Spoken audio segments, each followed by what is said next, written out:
கரூரில் விஜய் பரப்புரையின் போது ரவுடிகள் யாரும் நுழையவில்லை என்றும், விஜய் தாமதமாக வந்ததால் காலையிலிருந்து காத்திருந்த மக்கள் தண்ணீர், உணவின்றி மயக்க நிலைக்கு சென்றதாக தமிழக அரசு உச்சநீதிமன்றத்தில் வாதிட்டுள்ளது.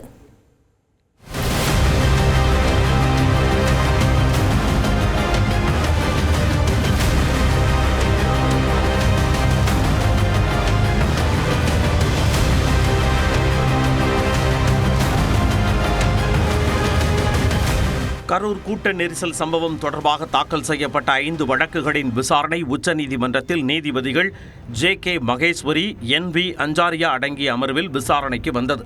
தமிழ்நாடு அரசு தரப்பில் அபிஷேக் மனு சிங்வி, முகுல் ரோஹத்கி, வில்சன், ரவீந்திரன் ஆகியோர் ஆஜராகினர்.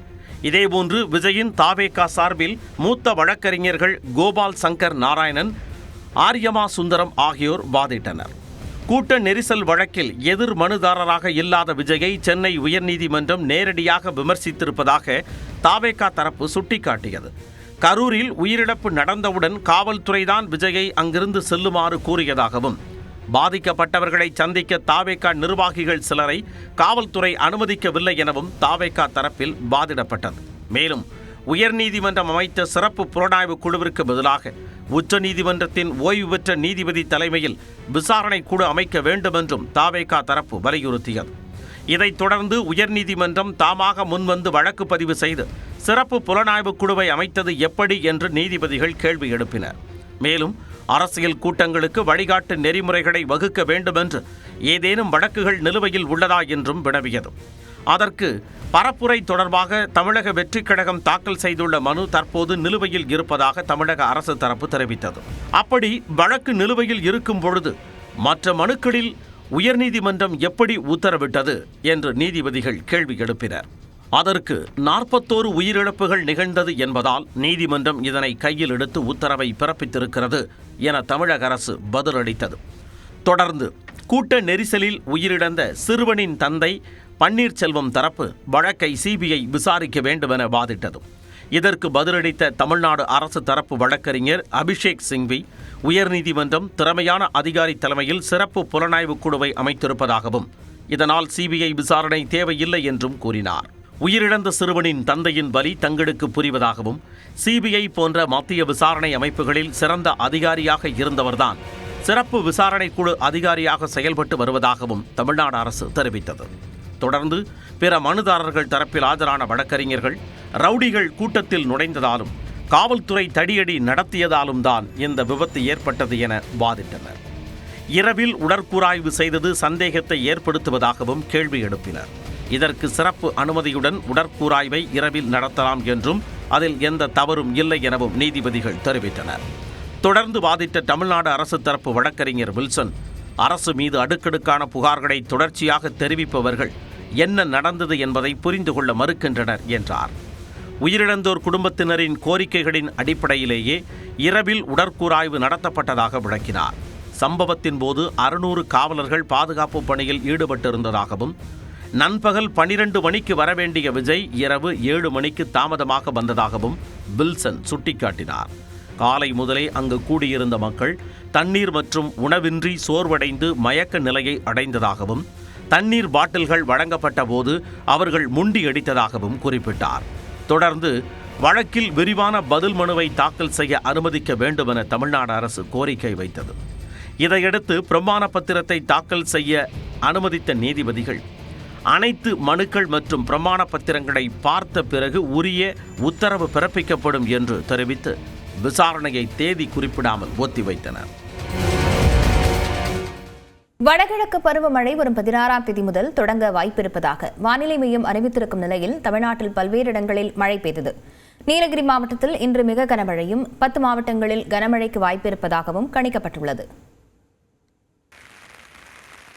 பெரம்பலூரில் தீரன் நகர், கவுல்பாளையம், பல்லாவரம், பாலிகண்டபுரம் உள்ளிட்ட இடங்களில் மாலையில் பெய்த மழை மண்ணை குளிர்வித்தது.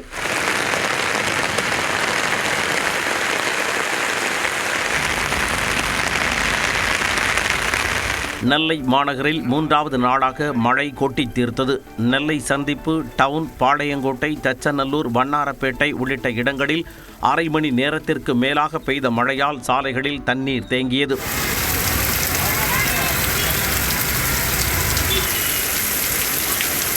தென்காசி மாவட்டம் சங்கரன்கோவில், சண்முகநல்லூர், பெரும்பத்தூர், புடியம்பட்டி, கடப்பகுளம், அழகாபுரி உள்ளிட்ட பகுதிகளில் பெய்த மழையால் மழை நீருடன் கழிவுநீர் தேங்கியதால் மக்கள் அவதியடைந்தனர். சிவகங்கை மாவட்டம் திருப்பத்தூரில் கொட்டும் மழையில் நபர் ஒருவர் குதூகலமாக ஆட்டம் போட்டார்.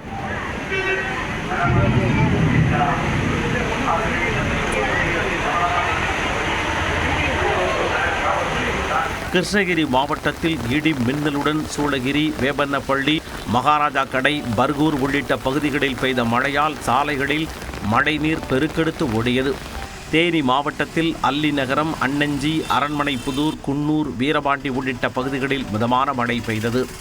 தஞ்சை சுற்றுவட்டார பகுதிகளான திருவையாறு, பட்டுக்கோட்டை, அதிராம்பட்டினம், மதுக்கூர், திருக்காட்டுப்பள்ளி உள்ளிட்ட இடங்களிலும் மழை பொழிந்தது. தர்மபுரி அருகே மாதேமங்கலம் ஊராட்சியில் கொட்டி தீர்த்த கனமழையால் பயிர்கள் நீரில் மூழ்கின. வருஷம் எல்லா வருஷமும் இந்த டைமான தீபாவளி டைமானவே இந்த இடத்துல தண்ணி கம்பல்சரி வந்துடுது. ஸோ எல்லாருமே வந்து பார்த்துட்டு இதுக்கான நடவடிக்கை எடுக்கிறோம் அப்படின்னு சொல்லிட்டு போனாங்களே வழியா. ஸோ அதுக்கான நடவடிக்கை ஒன்றும் எடுக்கப்பட. திருவாரூர் மாவட்டத்தில் திருத்துறைப்பூண்டி, மணலி, ஆலத்தம்பாடி, திருக்கொள்ளிக்காடு உள்ளிட்ட பகுதிகளில் பெய்த மழையால் குறுவை அறுவடை பணியில் ஈடுபட்டுள்ள விவசாயிகள் கவலையடைந்தனர். தூத்துக்குடி மாவட்டம் பி. சுப்பையாபுரம் கிராமத்தில் விவசாய பணிகளில் ஈடுபட்டிருந்த போது மின்னல் தாக்கியதில் குருமூர்த்தி என்பவர் உயிரிழந்தார். மேலும் கனகா, வசந்தா, சென்னக்காள் ஆகியோர் காயமடைந்தனர். பரவலாக மழை பெய்து வரும் நிலையில் தமிழ்நாடு, புதுச்சேரியில் வரும் 16ஆம் தேதி முதல் 18ஆம் தேதிக்குள் வடகிழக்கு பருவமழை தொடங்க வாய்ப்பிருப்பதாக தென்மண்டல வானிலை ஆய்வு மைய தலைவர் அமுதா தெரிவித்துள்ளார். தமிழக மாவட்டங்களில் இயல்பை விட சற்று அதிகமாகவும் மழைப்பொழிவு எதிர்பார்க்கப்படுகிறது. தென்கோடி தமிழக மாவட்டங்கள்னு பார்த்தீங்கன்னா நார்மல் இயல்பு அல்லது இயல்பை விட சற்று குறைவாக இருக்கிறதுக்கான கணிக்கப்பட்டிருக்கு.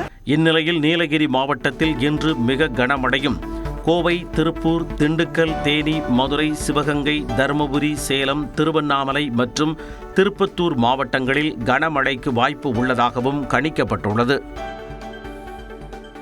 திருப்பரங்குன்றம் மலை உச்சியில் இருக்கும் சிக்கந்தர் தர்காவில் ஆடு, கோழிகளை பலியிட தடை விதித்து 3வது நீதிபதி உத்தரவிட்டுள்ளார். ஏற்கனவே இந்த வழக்கில் 2 நீதிபதிகள் மாறுபட்ட தீர்ப்பு வழங்கிய நிலையில் தற்போது 3வது நீதிபதி வழங்கியிருக்கும் தீர்ப்பு கவனம் பெற்றுள்ளது.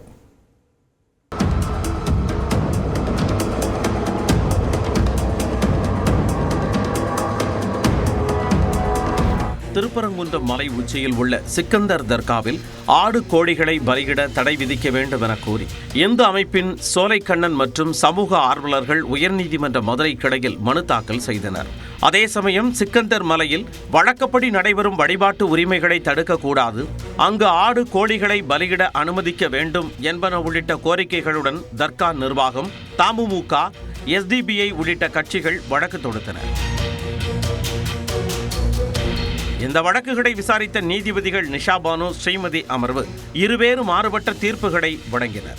திருப்பரங்குன்றம் மலை தொடர்பான சர்ச்சையில் அமைதி, நல்லிணக்கத்தை சீர்குலைக்க முயற்சிக்கும் நபர்கள் அல்லது அமைப்புகளுக்கு எதிராக உறுதியான நடவடிக்கை எடுக்க வேண்டும் என்று கூறினார் நீதிபதி நிஷா பானு. மேலும் திருப்பரங்குன்றம் மலை தொடர்பான அனைத்து மனுக்களையும் தள்ளுபடி செய்வதாகவும் உத்தரவிட்டார். அதே சமயம் நீதிபதி நிஷா பானு தீர்ப்பில் இருந்து மாறுபட்ட தீர்ப்பை அளித்தார் நீதிபதி ஸ்ரீமதி. அதில் சிக்கந்தர் தர்காவில் ஆடு, கோழிகளை பலியிட தடை விதிப்பதாகவும், திருப்பரங்குன்றம் மலையை சிக்கந்தர் மலை அல்லது சமணர் குன்றம் என அழைக்க கூடாது என்றும் உத்தரவிட்டார். 2 நீதிபதிகளின் மாறுபட்ட தீர்ப்பு காரணமாக வழக்கை 3வது நீதிபதி விசாரிக்க பரிந்துரைக்கப்பட்டது. அதன்படி நீதிபதி விஜயகுமார் நியமிக்கப்பட்டார். இதில் இருதரப்பு வாதங்களையும் கேட்டறிந்த நீதிபதி விஜயகுமார் திருப்பரங்குன்றம் மலை உச்சியில் உள்ள சிக்கந்தர் தர்காவில் ஆடு, கோழிகளை பலியிட தடை விதித்து தற்பொழுது தீர்ப்பளித்துள்ளார். இந்த மலையை திருப்பரங்குன்றம் மலை என்றே அழைக்க வேண்டும் எனவும் ஆணையிட்டார். அதே சமயம் சிக்கந்தர் தர்கா செல்லும் வழியில் உள்ள நெல்லித்தோப்பில் இஸ்லாமியர்கள் வழிபாடு நடத்தலாம் எனவும் 3வது நீதிபதி தீர்ப்பு வழங்கினார். தீபாவளி பண்டிகையொட்டி நெல்லை செங்கல்பட்டு இடையே சிறப்பு ரயில்கள் இயக்கப்படும் என தெற்கு ரயில்வே அறிவித்துள்ளது. நெல்லை செங்கல்பட்டு சூப்பர் ஃபாஸ்ட் சிறப்பு ரயில் வரும் 21 மற்றும் 22 ஆகிய தேதிகளில் அதிகாலை 4 மணிக்கு நெல்லையில் இருந்து புறப்பட்டு அதே நாளில் பிற்பகல் 1:15 மணிக்கு செங்கல்பட்டு வந்தடையும் என தெரிவிக்கப்பட்டுள்ளது. மறுமார்க்கத்தில் செங்கல்பட்டு நெல்லை சூப்பர் ஃபாஸ்ட் சிறப்பு ரயில் வரும் 21 மற்றும் 22 ஆகிய தேதிகளில் பிற்பகல் 3 மணிக்கு செங்கல்பட்டில் இருந்து புறப்பட்டு அதே நாளில் இரவு 11:55 மணிக்கு நெல்லை சென்றடைகிறது. 19ஆம் தேதி போத்தனூரில் இருந்து இரவு 11:20 மணிக்கு புறப்படும் சிறப்பு ரயில் மறுநாள் காலை 8:45 மணிக்கு சென்னை சென்ட்ரலை வந்தடைகிறது. 21ஆம் தேதி திருவனந்தபுரம் வடக்கு ரயில் நிலையத்தில் இருந்து மாலை 5:10 மணிக்கு புறப்படும் சிறப்பு ரயில் மறுநாள் காலை 11 மணிக்கு சென்னை எழும்பூரை வந்தடைகிறது. மறுமார்க்கத்தில் 22ஆம் தேதி எழும்பூரில் இருந்து மதியம் 1:25 மணிக்கு புறப்படும் ரயில் மறுநாள் காலை 8 மணிக்கு திருவனந்தபுரம் வடக்கு ரயில் நிலையத்தை சென்றடைகிறது. இந்த சிறப்பு ரயில்களுக்கான முன்பதிவு நாளை காலை 8 மணிக்கு தொடங்குகிறது. முதுநிலை பட்டதாரி ஆசிரியர் பணியிடங்களுக்கான போட்டித் தேர்வை ஒத்திவைக்க உத்தரவிட முடியாது என்று சென்னை உயர்நீதிமன்றம் உத்தரவிட்ட நிலையில் ஹால் டிக்கெட்டை ஆசிரியர் தேர்வு வாரியம் வெளியிட்டுள்ளது. தமிழ்நாட்டில் காலியாக உள்ள முதுநிலை பட்டதாரி ஆசிரியர் பணியிடங்களுக்கான போட்டித் தேர்வு நாளை நடைபெறவுள்ளது. இந்நிலையில் தேர்வு நுழைவுச்சீட்டு விவரங்களை TRB இணையதளத்தில் சரிபார்த்து பதிவிறக்கம் செய்யுமாறு தேர்வர்களுக்கு ஆசிரியர் தேர்வு வாரியம் அறிவுறுத்தியுள்ளது. தேர்வர்கள் காலை 8:30 மணிக்குள் தேர்வு கூடத்திற்கு வர வேண்டும் எனவும் குறிப்பிட்ட நேரத்திற்குள் தேர்வறைக்கு சென்று உரிய இருக்கையில் அமர வேண்டும் எனவும் கூறியுள்ளது. தேர்வு மைய நுழைவாயில் காலை 9:30 மணிக்கு மூடப்படும் எனவும் அதன் பிறகு தேர்வர்கள் அனுமதிக்கப்பட மாட்டார்கள் என்றும் தெரிவித்துள்ளது. தேர்வர்கள் தங்களின் அடையாள சரிபார்ப்பின் போது ஆதார், பான், பாஸ்போர்ட், ஓட்டுநர் உரிமம் ஆகியவற்றில் ஏதேனும் ஒன்றின் அசலை காண்பிக்க வேண்டும் என கூறியுள்ளது. OMR விடைத்தாள் படிவத்தை கருப்பு மை பால் பாயிண்ட் பேனாவை கொண்டு பூர்த்தி செய்ய வேண்டும் எனவும் தேர்வறைக்குள் எலக்ட்ரானிக் பொருட்கள் கொண்டு செல்ல அனுமதி இல்லை என்றும் தெரிவித்துள்ளது. சென்னையில் ஆபரண தங்கத்தின் விலை காலை சவரனுக்கு 1320 ரூபாய் குறைந்த நிலையில் மாலையில் 640 ரூபாய் உயர்ந்துள்ளது. உலக நாடுகள் வாங்கி குவிக்கும் தங்கம், தனியார் முதலீடுகள் அதிகரிப்பு உள்ளிட்ட பல்வேறு காரணங்களால் கடந்த சில மாதங்களாக தங்கத்தின் விலை தொடர்ந்து உயர்ந்து வருகிறது. இந்த நிலையில் வெள்ளிக்கிழமை காலை கிராமுக்கு 165 ரூபாய் குறைந்த நிலையில் மாலையில் 80 ரூபாய் அதிகரித்து 11,340 ரூபாய்க்கு விற்பனை செய்யப்படுகிறது. இதேபோல காலையில் சவரனுக்கு 1320 ரூபாய் குறைந்திருந்த நிலையில் மாலையில் 640 ரூபாய் விலை உயர்ந்து 90,720 ரூபாய்க்கு விற்பனையாகிறது. வெள்ளியின் விலை ஒரே நாளில் 2 முறை உயர்ந்து வரலாறு காணாத புதிய உச்சத்தை தொட்டுள்ளது. காலை கிராமுக்கு 3 ரூபாய் உயர்ந்து 180 ரூபாய்க்கு விற்பனையான நிலையில் மாலையில் மேலும் 4 ரூபாய் உயர்ந்து 184 ரூபாய்க்கு விற்பனை செய்யப்படுகிறது. 1 கிலோ கட்டி வெள்ளி விலை 4,000 ரூபாய் உயர்ந்து 1,84,000 ரூபாய்க்கு விற்கப்படுகிறது. தமிழ்நாடு முழுவதும் 12,480 ஊராட்சி அமைப்புகளில் இன்று கிராம சபை கூட்டம் நடைபெறுகிறது. தமிழ்நாட்டில் காந்தி ஜெயந்தி அன்று நடைபெறவிருந்த கிராம சபை கூட்டங்கள் ஆயுத பூஜை பண்டிகை கொண்டாட்டத்தால் நடைபெறவில்லை. இந்நிலையில் தமிழ்நாடு முழுவதும் உள்ள 12,480 ஊராட்சி அமைப்புகளில் இன்று கிராம சபை கூட்டம் நடக்கிறது. இதில் முதலமைச்சர் மு க ஸ்டாலின் 10,000 கிராம சபை கூட்டங்களில் காணொலி காட்சி வாயிலாக உரையாற்ற உள்ளார். இந்த கூட்டங்களில் கிராம மக்களின் அத்தியாவசிய தேவைகள், கிராமத்தின் நிதி மற்றும் பொது செலவினம் குறித்தும், டெங்கு பரவல் தடுப்பு நடவடிக்கைகள், தாயுமானவர் திட்ட கணக்கெடுப்பு குறித்தும் விவாதிக்கப்பட உள்ளது. மேலும் சாதி பெயர் கொண்ட குக்கிராமம், சாலைகள், தெருக்களின் பெயர்கள் மாற்றுவது குறித்து அண்மையில் தமிழ்நாடு அரசு அரசாணை பிறப்பித்த நிலையில் அது குறித்தும் இந்த கூட்டங்களில் விவாதிக்கப்பட உள்ளன. திமுகவில் பிளவு ஏற்பட்ட போது அண்ணா அறிவாலயத்தை காப்பாற்றிக் கொடுத்தது அதிமுக தான் என பொதுச் செயலாளர் எடப்பாடி பழனிசாமி தெரிவித்துள்ளார். ஈரோடு மாவட்டம் மொடக்குறிச்சியில் பரப்புரை செய்த அவர் அதிமுக ஆட்சிக் காலத்தில் விலைவாசி உயர்வை கட்டுக்குள் வைக்க நடவடிக்கை எடுக்கப்பட்டதாக கூறினார். அதனைத் தொடர்ந்து ஈரோடு கிழக்கு தொகுதியில் பரப்புரையில் ஈடுபட்டார். அப்போது பேசிய EPS அதிமுக ஆட்சியில்தான் பல்வேறு திட்டங்கள் கொண்டுவரப்பட்டதாக கூறினார். கட்சி இரண்டா உடைந்தது. வைகோ ஒரு பக்கம், கருணாநிதி ஒரு பக்கம். அப்போ அந்த கட்சியை கைப்பற்ற முயற்சித்தார்கள். அறிவாலயத்தை காப்பாற்றி கொடுத்த கட்சி அதிமுக கட்சி. அதிமுக மறந்து விடார்கள். தேர்தல் வாக்குறுதிகளை 10% கூட திமுக அரசு நிறைவேற்றவில்லை என குற்றம் சாட்டிய எடப்பாடி பழனிசாமி அதிமுக கொடுத்த அழுத்தம் காரணமாகவே நடந்தாய் வழி காவேரி திட்டத்துக்கு 12,500 கோடி ரூபாயை மத்திய அரசு ஒதுக்கியுள்ளது என்றார்.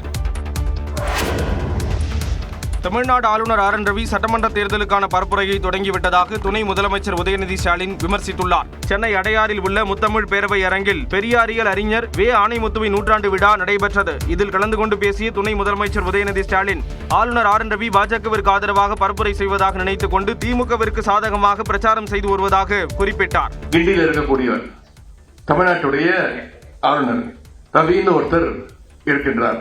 நம்முடைய நண்பர் தான் அவர் தேர்தல் பிரச்சாரத்தை ஆரம்பித்து விட்டார். பாசிச பாஜகவுக்கு தேர்தல் பிரச்சாரம் செய்வதாக நினைத்துக் கொண்டு நமக்கு செய்து கொண்டிருக்கிறார். தமிழ்நாட்டில் கொள்கையற்ற கூட்டம் உருவாகி வருவதாகவும் துணை முதலமைச்சர் விமர்சித்தார். கொள்கையற்ற ஒரு இளைஞர் கூட்டம் இப்பொழுது உருவாகி இருக்கிறாங்க. அவங்கள கொள்கை மயப்படுத்த வேண்டிய பொறுப்பு எல்லாரையும் விட நமக்கு அதிகமாக இருக்கின்றது. மேலும் தமிழ்நாடு யாரை எதிர்த்து போராடும் என ஆளுநர் கேள்வி எழுப்பியதற்கு அவரை எதிர்த்துதான் தமிழ்நாடு போராடும் என்று உதயநிதி ஸ்டாலின் மீண்டும் குறிப்பிட்டுள்ளார். சில பேர் போன் பண்ணி யாரையாவது உள்ள போய் பார்த்துட்டு வந்து பாருங்க எக்ஸிபிஷன் இருக்கு. பாமக நிறுவனர் ராமதாஸ் மருத்துவமனையில் அனுமதிக்கப்பட்டிருந்த போது அவரை அரசியல் தலைவர்கள் சந்தித்து நலம் விசாரித்தது குறித்து அன்புமணி தெரிவித்த கருத்துக்கள் தான் இவை. பாமகவில் நிலவும் தந்தை மகன் மோதலுக்கு மத்தியில் சென்னை பனையூரில் அன்புமணி தலைமையில் மாவட்ட செயலாளர்கள் ஆலோசனை கூட்டம் நடைபெற்றது. இக்கூட்டத்தில் பாமக இளைஞரணி தலைவராக கணேஷ்குமார் தேர்வு செய்யப்பட்டுள்ளதாக அன்புமணி அறிவித்தார். தொடர்ந்து நிர்வாகிகள் மத்தியில் பேசிய அன்புமணி, ராமதாஸ் நலமுடன் இருப்பதாகவும் முன்கூட்டியே திட்டமிட்டு மருத்துவ பரிசோதனைக்காக சென்றதாகவும் தெரிவித்தார். ஆனால் ராமதாஸை வைத்து சிலர் நாடகம் நடத்தி வருவதாகவும் விமர்சித்தார்.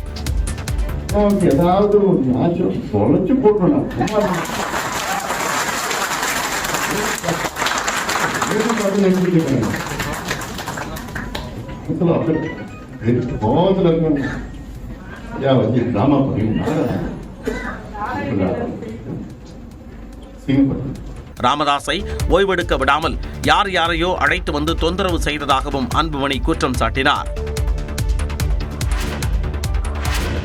மதுரையில் காவல்துறை விசாரணைக்கு அழைத்துச் சென்றபோது தப்பியோடிய இளைஞர் கால்வாயில் விழுந்து உயிரிழந்த வழக்கை சிபிசிஐடிக்கு மாற்றி உயர்நீதிமன்ற மதுரை கிளை உத்தரவிட்டுள்ளது. மதுரை யாகப்பா நகரைச் சேர்ந்த மூன் தினேஷ்குமார் என்பவரை கஞ்சா வழக்கு விசாரணைக்காக அண்ணா நகர் போலீசார் அழைத்துச் சென்றனர். அப்போது தப்பியோட முயன்ற தினேஷ்குமார் வண்டியூர் கால்வாயில் சேற்றில் சிக்கியதாக கூறப்படும் நிலையில் சடலமாக மீட்கப்பட்டார். தினேஷ்குமார் மரணத்தில் சந்தேகம் இருப்பதாக அவரது தாய் முத்துலட்சுமி உள்ளிட்டோர் தாக்கல் செய்த மனு உயர்நீதிமன்ற மதுரை கிளையில் விசாரணைக்கு வந்தது. அப்போது தினேஷ்குமார் மறைவிற்கு இறப்பீடாக 50 லட்சம் ரூபாய் தர வேண்டும் என்று மனுதாரர் அவரது தாய் முத்துலட்சுமி தரப்பு கோரிக்கை வைத்தது. அண்ணாநகர் காவல் நிலைய ஆய்வாளராக இருந்த பிளவர் ஷீலா பட்டியலின சமூகத்தினர் மீது காழ்ப்புணர்ச்சியுடன் செயல்படுவதாக மனுதாரர் தரப்பில் முறையிடப்பட்டது. இது காவல் நிலைய இறப்பு கிடையாது என்றும் விசாரணைக்கு அழைத்துச் சென்றபோது நடந்த அசம்பாவிதம் என்றும் அரசு தரப்பில் வாதிடப்பட்டது. இருதரப்பு வாதங்களை கேட்ட நீதிபதிகள் காவல் நிலைய ஆய்வாளர் மீது ஏற்கனவே பல குற்றச்சாட்டுகள் உள்ள நிலையில் இந்த வழக்கில் எவ்வாறு நீதி கிடைக்கும் என்று கேள்வி எழுப்பினர். மேலும் வழக்கை சிபிசிஐடிக்கு மாற்றி உத்தரவிட்டனர். ஆய்வாளர் நிலைக்கு மேல் உள்ள அதிகாரிகள் விசாரிக்க வேண்டும் என்றும் உத்தரவிட்டனர்.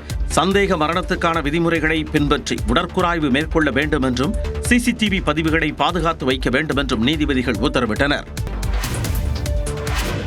ஆம்ஸ்ட்ராங் கொலை வழக்கை சிபிஐக்கு மாற்றிய சென்னை உயர்நீதிமன்றத்தின் உத்தரவுக்கு தடை விதிக்க உச்சநீதிமன்றம் மறுத்துவிட்டது. பகுஜன் சமாஜ் கட்சியின் மாநில தலைவராக இருந்த ஆம்ஸ்ட்ராங் கடந்த ஆண்டு ஜூலை மாதம் வெட்டி கொலை செய்யப்பட்டார். இதுகுறித்த வழக்கை விசாரித்த சென்னை உயர்நீதிமன்றம் வழக்கை சிபிஐக்கு மாற்றி கடந்த மாதம் 24ஆம் தேதி உத்தரவிட்டது.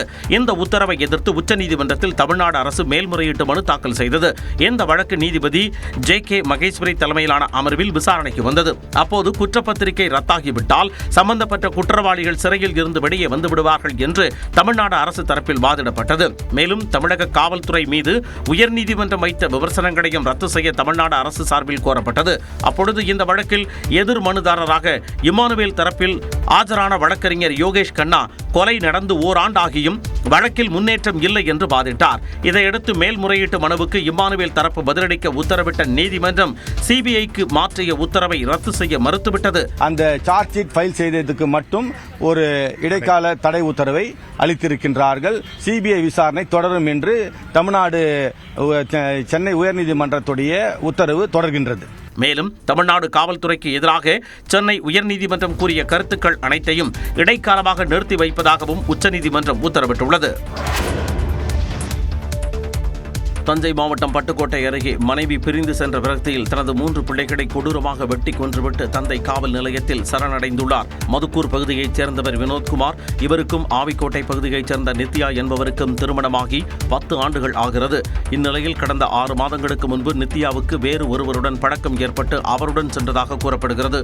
இதனால் மன அழுத்தத்தில் இருந்த வினோத்குமார் தனது பிள்ளைகளான 12 வயது ஓவியா, 8 வயதான கீர்த்தி, 5 வயதான ஈஸ்வரன் ஆகிய 3 பேரையும் கொடூரமாக வெட்டி கொலை செய்துவிட்டு மதுக்கூர் காவல் நிலையத்தில் சரணடைந்தார். மனைவி மீதான கோபத்தில் தனது 2 மகள்கள் மற்றும் மகனை தந்தையை வெட்டி கொன்றது அப்பகுதியில் பெரும் அதிர்ச்சியை ஏற்படுத்தியுள்ளது.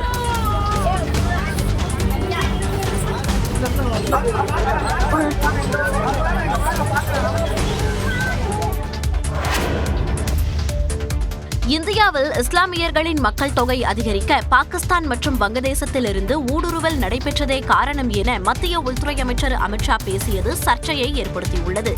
டெல்லியில் நடைபெற்ற நிகழ்ச்சியில் அவர் ஊடுருவல், ஜனநாயகம் மற்றும் மக்கள் தொகை மாற்றம் ஆகிய 3 பிரச்சினைகள் குறித்து ஒவ்வொரு இந்தியரும் தெரிந்து வைத்தால் மட்டுமே நமது நாட்டின் கலாச்சாரம், மொழி மற்றும் சுதந்திரத்தை பாதுகாக்க முடியும் என கூறினார். 1951ஆம் ஆண்டு இந்துக்களின் மக்கள் தொகை 84% இருந்த நிலையில் 2011ஆம் ஆண்டு அது 79% சரிந்ததாக கூறிய அமித்ஷா, அதே ஆண்டு 9.8% இருந்த இஸ்லாமியர்களின் மக்கள் தொகை தற்போது 24.6% உயர்ந்துள்ளதாக தெரிவித்தார். வாக்காளர் சிறப்பு தீவிர திருத்தத்திற்கு எதிரானவர்கள் நீதிமன்றம் சென்று முறையிடலாம் என்றும் மத்திய உள்துறை அமைச்சர் அமித்ஷா கூறினார். மேற்கிந்திய தீவுகளுக்கு எதிரான 2வது டெஸ்ட் போட்டியில் இந்திய அணி ஆதிக்கம் செலுத்தி வருகிறது. இந்தியா வந்துள்ள மேற்கிந்திய தீவுகள் அணி 2 டெஸ்ட் போட்டிகளில் விளையாடுகிறது. அகமதாபாத்தில் நடைபெற்ற முதல் போட்டியில் இந்தியா வென்ற நிலையில் டெல்லியில் 2வது போட்டி தொடங்கியது. டாஸ் வென்று பேட்டிங் செய்த இந்திய அணி வீரர்கள் நிதானமாக ரன்களை குவித்தனர். KL ராகுல் 38 ரன்களில் வெளியேறிய நிலையில் மற்றொரு முனையில் நங்கூரமாக நிலைத்து நின்ற ஜெய்ஸ்வால் சதமடித்ததோடு 173 ரன்களுடன் ஆட்டம் இழக்காமல் உள்ளார். தமிழ்நாட்டைச் சேர்ந்த சாய் சுதர்சன் 87 ரன்களில் ஆட்டமிழந்து சதமடிக்கும் வாய்ப்பை இழந்தார். ஆட்ட நேர முடிவில் இந்திய அணி 2 விக்கெட் இழப்பிற்கு 318 ரன்கள் சேர்த்துள்ளது. இந்த போட்டியில் அதிவேகமாக 3000 ரன்களை கடந்த இந்திய வீரர் என்ற சாதனையை ஜெய்ஸ்வால் படைத்தார். கவாஸ்கர் 69 இன்னிங்ஸ்களில் நிகழ்த்திய சாதனையை ஜெய்ஸ்வால் 61 இன்னிங்ஸ்களில் முறியடித்துள்ளார். கிருஷ்ணகிரியில் எலக்ட்ரிக் கடையில் கொள்ளையடிப்பதற்காக காவலாளியை கொலை செய்ய முயன்ற சம்பவம் அதிர்ச்சியை ஏற்படுத்தியிருக்கிறது. தொடர்ந்து மிரட்டும் வடமாநில கொள்ளையர்களுக்கு கடிவாளம் போடப்படுமா? இந்த தொகுப்பில் பார்க்கலாம்.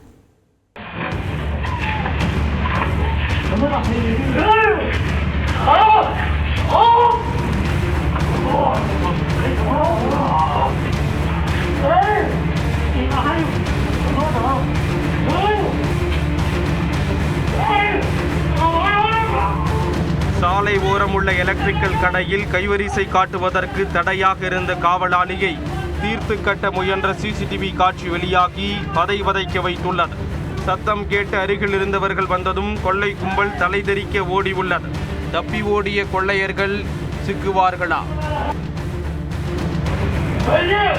கிருஷ்ணகிரி மாவட்டம் பர்கூர் அடுத்த மாதேப்பள்ளியில் சாலை ஓரம் எலக்ட்ரிக்கல் கடை ஒன்று இயங்கி வருகிறது. இரவில் வழக்கம்போல் கடையை பூட்டிவிட்டு அதன் உரிமையாளர் பிரகாஷ் வீட்டிற்கு சென்றுள்ளார். இதையடுத்து 65 வயதான திம்மராயன் என்ற காவலாளி கடையின் வெளியில் அமர்ந்துள்ளார்.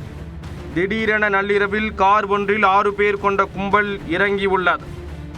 முகக்கவசம் அணிந்திருந்த அவர்கள் நேராக காவலாளியிடம் வந்துள்ளனர்.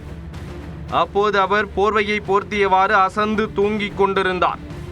அவரை சுற்றி வளைத்த மர்ம நபர்கள் காவலாளியை என்ன செய்யலாம் என்று திட்டமிட்டுள்ளனர். பின்னர் அவரை கொலை செய்துவிட்டு எலக்ட்ரிக் பொருட்களை கொள்ளையடிக்க சதி திட்டம் தீட்டியுள்ளனர்.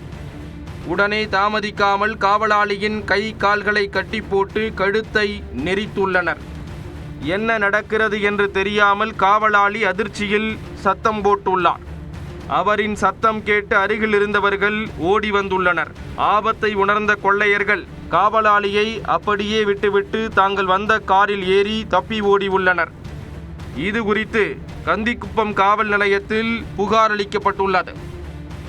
புகாரின் பேரில் வழக்கு பதிவு செய்த போலீசார் சம்பவ இடத்தில் உள்ள CCTV கேமரா காட்சிகளை ஆய்வு செய்து விசாரணையை தீவிரப்படுத்தினர்.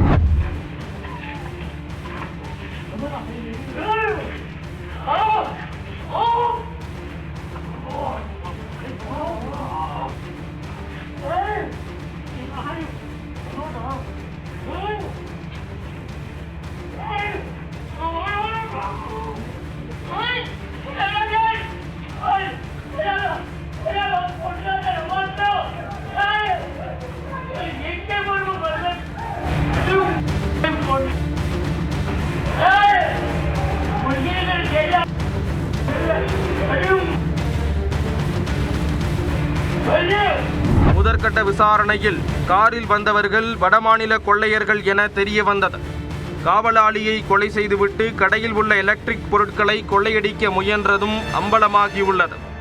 அண்மை காலமாக பர்கூர் மற்றும் சுற்றுவட்டார பகுதிகளில் தொடர் கொள்ளை சம்பவம் நடைபெற்று வருவதால் பொதுமக்கள் அச்சமடைந்துள்ளனர். இந்த சூழலில் வடமாநில கொள்ளையர்கள் காவலாளியை கொலை செய்துவிட்டு கொள்ளையடிக்க முயன்றது அதிர்ச்சியை ஏற்படுத்தியுள்ளது. இதனால் அசம்பாவிதம் ஏற்படுவதற்கு முன்பு வடமாநில கொள்ளையர்களை விரைந்து கைது செய்ய வேண்டும் என்று பொதுமக்கள் கோரிக்கை விடுத்துள்ளனர். இருமல் மருந்து சாப்பிட்டு பச்சிளம் குழந்தைகள் உயிரிழந்த வழக்கில் கைதான மருந்து நிறுவன உரிமையாளர் ரங்கநாதனை 10 நாட்கள் போலீஸ் காவலில் வைத்து விசாரிக்க மத்திய பிரதேச நீதிமன்றம் உத்தரவிட்டது. கோல்ரிஃப் இருமல் மருந்தை குடித்ததால் மத்திய பிரதேசத்தில் 20 பச்சிளம் குழந்தைகள் உயிரிழந்தனர். இதனையடுத்து தலைமறைவாக இருந்த காஞ்சிபுரம் ஸ்ரீசன் மருந்து நிறுவன உரிமையாளர் ரங்கநாதனை மத்திய பிரதேச போலீசார் கைது செய்தனர். இதனையடுத்து மத்திய பிரதேச மாநிலம் சிந்த்வாரா நீதிமன்றத்தில் ஆஜர்படுத்தப்பட்ட ரங்கநாதனை 10 நாட்கள் போலீஸ் காவலில் வைத்து விசாரிக்க அனுமதி வழங்கப்பட்டுள்ளது. தஞ்சை மருத்துவக் கல்லூரி மருத்துவமனையில் யாரும் உரிமை கோராமல் இருந்த 13 உடல்களை காவல்துறையினர் நல்லடக்கம் செய்தனர். ஆதரவற்ற நிலையில் இருந்த 11 ஆண் மற்றும் 2 பெண்ணின் உடல்களை உரிய மரியாதையுடன் அடக்கம் செய்தனர்.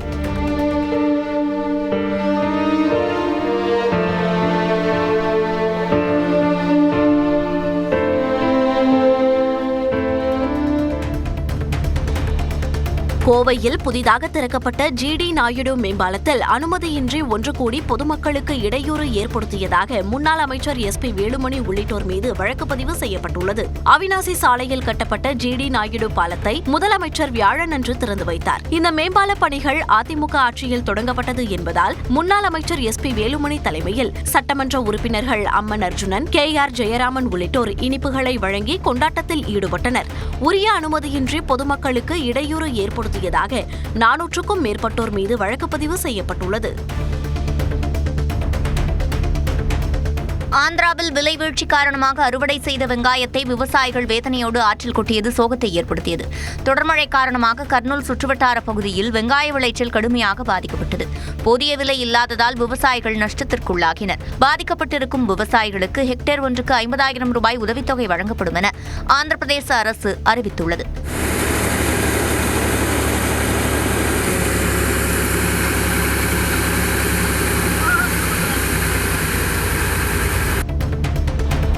கொடைக்கானல் வனப்பகுதிகளில் பெய்த கனமழையால் சோத்துப்பாறை அணையின் நீர்மட்டம் ஒரே நாளில் 5 அடி உயர்ந்து 72 அடியை கடந்தது.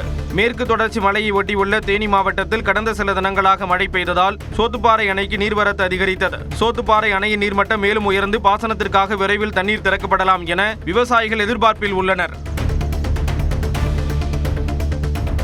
தருமபுரி மாவட்டம் பாலக்கோடு அருகே பஞ்சப்பள்ளியில் சின்னாறு அணை நிரம்ப உள்ளதால் உபரி நீர் திறக்கப்பட்டது. 50 அடி உயரம் கொண்ட அணையின் நீர்மட்டம் 46 அடியை எட்டியது. இந்நிலையில் அணைக்கு வினாடிக்கு 900 கன அடி நீர்வரத்து உள்ளதால் அணையில் இருந்து வினாடிக்கு 70 கன அடி நீர் வெளியேற்றப்படுகிறது.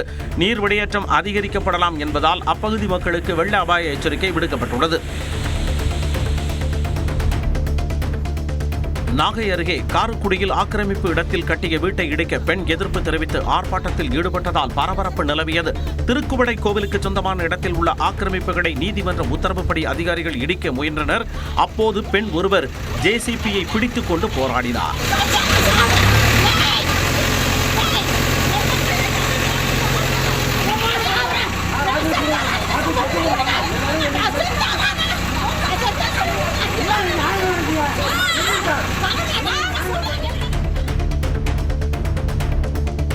பாமக தலைவர் அன்புமணி தனது பிறந்த நாளையொட்டி அவரது தாயார் சரஸ்வதியிடம் நேரில் சென்று ஆசி பெற்றார். அக்டோபர் 9ஆம் தேதி பிறந்த நாளை கொண்டாடிய அன்புமணிக்கு பல்வேறு அரசியல் தலைவர்களும் வாழ்த்து தெரிவித்திருந்தனர். இந்த நிலையில் தனது தாயார் சரஸ்வதியிடம் அவர் வாழ்த்து பெற்றார்.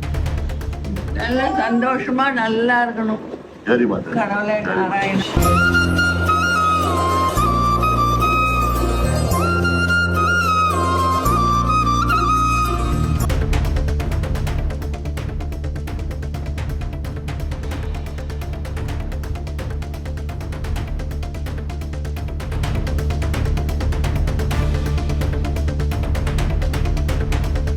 சபரிமலை ஐயப்பன் கோயிலில் துவாரபாலகர் சிலைகளில் தங்கம் திருடு போனது குறித்து 6 வாரங்களில் விசாரித்து அறிக்கை அளிக்க சிறப்பு புலனாய்வு குழுவுக்கு கேரள உயர்நீதிமன்றம் உத்தரவிட்டுள்ளது. சபரிமலை கோயிலில் உள்ள 2 துவாரபாலகர் சிலைகளிலிருந்து சுமார் 4.5 கிலோ தங்கம் மாயமானதாக புகார் எழுந்தது. இந்த விவகாரம் தொடர்பாக விசாரணை நடத்திய கேரள உயர்நீதிமன்றம் குற்றவியல் வழக்கு பதிவு செய்ய காவல்துறைக்கு உத்தரவிட்டது. மேலும் சிறப்பு புலனாய்வு குழு 6 வாரங்களுக்குள் விசாரணை முடித்து அறிக்கை சமர்ப்பிக்கவும் உத்தரவிட்டது. கல்பாக்கம் அருகே கடந்த 2006ஆம் ஆண்டு தொண்டு நிறுவனம் மூலம் கட்டப்பட்ட குடியிருப்பில் உள்ள மேற்கூரை இடிந்து விழுந்ததில் மூதாட்டி காயமடைந்தார். செங்கல்பட்டு மாவட்டம் கல்பாக்கத்தை அடுத்த வயலூர் ஊராட்சிக்குட்பட்ட காரத்திட்டு பகுதியில் சுனாமியால் பாதிக்கப்பட்டவர்களுக்காக கடந்த 2006ஆம் ஆண்டு 36 குடியிருப்புகள் கட்டப்பட்டன. ஆனால் முறையாக பராமரிப்பு இல்லாத காரணத்தினால் அவ்வப்போது வீடுகளின் மேற்கூரை பெயர்ந்து விழுகிறது. அண்மையில் கண்ணம்மா என்பவரது வீட்டின் மேற்கூரை இடிந்து விழுந்தபோது கண்ணம்மாவிற்கு தலையில் காயம் ஏற்பட்டு மருத்துவமனையில் அனுமதிக்கப்பட்டார். எனவே விரைவாக பராமரிப்பு பணிகளை மேற்கொள்ள அப்பகுதி மக்கள் கோரிக்கை வைத்துள்ளனர். திருப்பூரில் முறையாக ஊதியம் வழங்கப்படவில்லை என மாநகராட்சி தூய்மைப் பணியாளர்கள் வேலைநிறுத்த போராட்டத்தில் ஈடுபட்டு வருவதால் மாநகரில் குப்பைகள் தேங்கும் அபாயம் ஏற்பட்டுள்ளது. 60 வார்டுகளில் தினசரி சேகரிக்கப்படும் 700 டன் குப்பைகளை அகற்ற தனியார் நிறுவனத்திற்கு ஒப்பந்தம் வழங்கப்பட்டு ஏராளமான தூய்மைப் பணியாளர்கள் பணியாற்றி வரும் நிலையில் இவர்களில் பலருக்கு முறையான ஊதியம் வழங்கப்படவில்லை என புகார் எழுந்தது. தீபாவளிக்கான போனஸ் குறித்தும் எந்தவித பேச்சுவார்த்தையும் நடத்தப்படவில்லை என கூறி 2வது நாளாக வேலைநிறுத்த போராட்டத்தில் ஈடுபட்டனர்.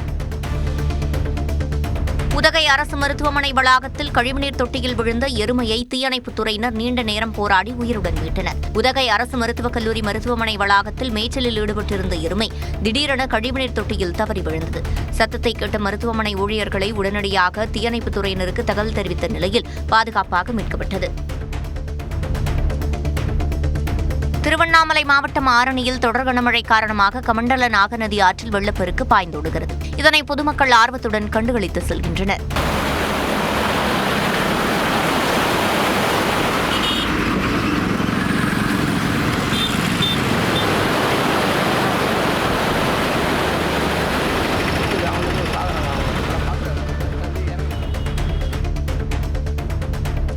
சென்னையில் உள்ள பகுஜன் சமாஜ் கட்சியின் மாநில அலுவலகத்திற்கு வெடிகுண்டு மிரட்டல் வந்த நிலையில் அது புரடி என தெரிய வந்தது.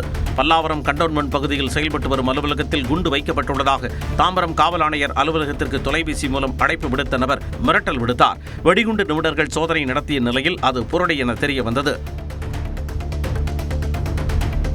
சென்னை பூந்தமல்லி அருகே காட்டுப்பாக்கத்தில் நாயை சாக்குப்பையில் மூட்டை கட்டி சாலையில் வீசிய நபர் கைது செய்யப்பட்டார். முருகேசன் என்ற நபர் சாக்குப்பையில் நாய் ஒன்றை மூட்டை கட்டி சாலையில் வீசிச் சென்றார். நாய் உயிரிழந்தது தொடர்பாக விசாரணை நடைபெற்று வந்த நிலையில் அந்த நபர் கைது செய்யப்பட்டார். வேலூர் மாவட்டம் எருகம்பட்டு கிராமத்தில் ஆற்றில் வெள்ளப்பெருக்கின் இடையே தீயணைப்பு மீட்புத் துறையினர் உதவியுடன் கிராம மக்கள் சடலத்தை சுமந்து சென்றனர்.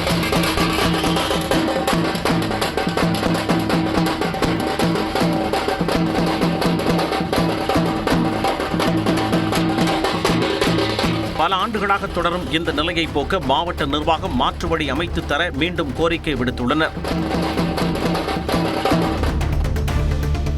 கொடைக்கானல் மற்றும் அதன் சுற்றுவட்டார பகுதிகளில் 1 மணி நேரத்திற்கு மேலாக பெய்த மிதமான மழை கொடுமையை அதிகரித்தது.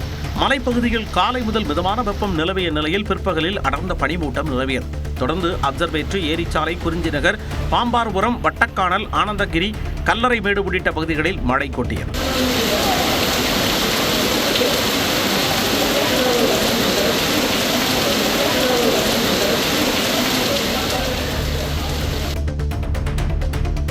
திருவள்ளூர் மாவட்டத்தில் பிரதமரின் உணவு பதப்படுத்துதல் திட்டத்தின் கீழ் அமைக்கப்பட்ட சிறுதொழில் உணவு நிறுவனத்தை மத்திய இணையமைச்சர் எல் முருகன் திறந்து வைத்தார். மேட்டுப்பாளையம் கிராமத்தைச் சேர்ந்த ஹரிக்குமார் மத்திய உணவு அமைச்சக திட்டத்தின் கீழ் 40 லட்சம் ரூபாய் மதிப்பில் உணவுப் பொருட்கள் உற்பத்தி செய்யும் சிறு தொழில் நிறுவனத்தை தொடங்கியுள்ளார். நாகை அருகே ஆழ்கடலில் மீன்பிடித்துக் கொண்டிருந்த போது மீனவர் ஒருவர் மயங்கி விழுந்து உயிரிழந்தார். நம்பியார் நகரைச் சேர்ந்த 52 வயதான வீரையன் தனக்கு சொந்தமான ஃபைபர் படகில் 4 மீனவர்களுடன் மீன்பிடிக்க ஆழ்கடலுக்கு சென்றார். கரை திரும்பும் போது வீரையனுக்கு திடீரென மயக்கம் ஏற்பட்டு படகில் இருந்து தவறி கடலில் விழுந்தார். தண்ணீரில் தத்தளித்த அவரை சக மீனவர்கள் மீட்ட நிலையில் மருத்துவமனைக்கு செல்வதற்குள் அவர் உயிரிழந்தார்.